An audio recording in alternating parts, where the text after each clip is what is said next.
This week, the cold hit hard. The wind showed up. The rain? Yeah, that too. Some rides were quick, just fitting them in before work. But then, one ride changed everything. Day 15, cold morning commute. 16 Ks before sunrise. The kind of chill that wakes you up before coffee does. Day 16, a quick town loop after work.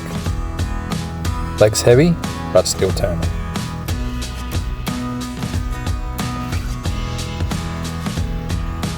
Day 17, lunchtime gravel mix. Just chasing the quiet roads around town. Dodging the wind, dodging the clock. 3 days in, nothing flashy, just small miles stacking up. But that's where the change starts, when you stop waiting for perfect days. By day 18, I was just fitting in rides whenever I could.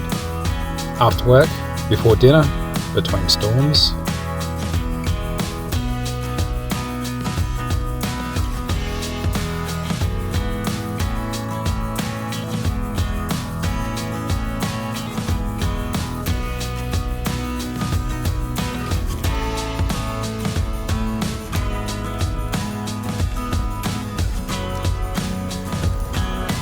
Then day 19, out to Avenue and back. 45 Ks, flat, easy pace. Just me and the open country. The kind of ride that resets you.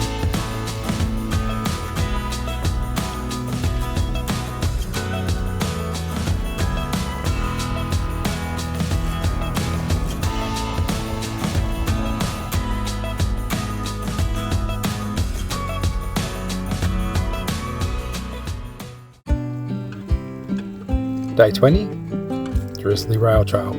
Wet shoes, cold fingers, still worth every minute.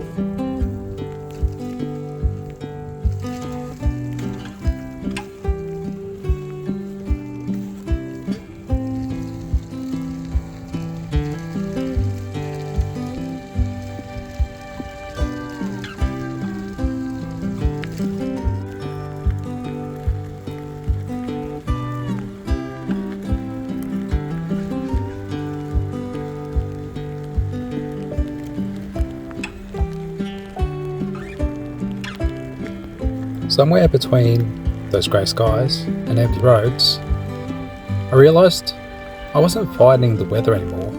I was riding through it.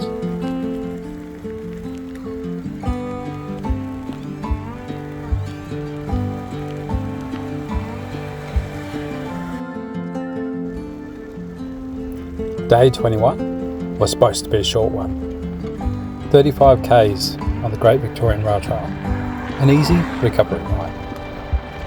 But the legs felt good, so when I hit Tallarook, I just kept going. Tallarook, back to Seymour. 103 kilometres later, my biggest ride of the month, and maybe the clearest head I've had in a while. No plan, no goal, just following the ride until it told me to stop.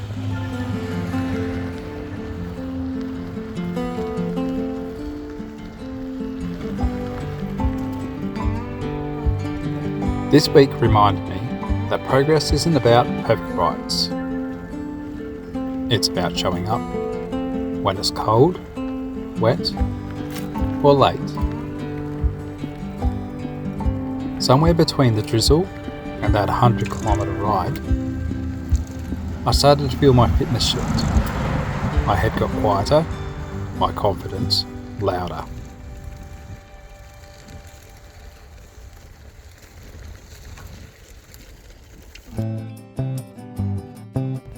Three weeks down, 1 week to go. And I'm starting to believe this isn't just a challenge anymore. It's a way of living.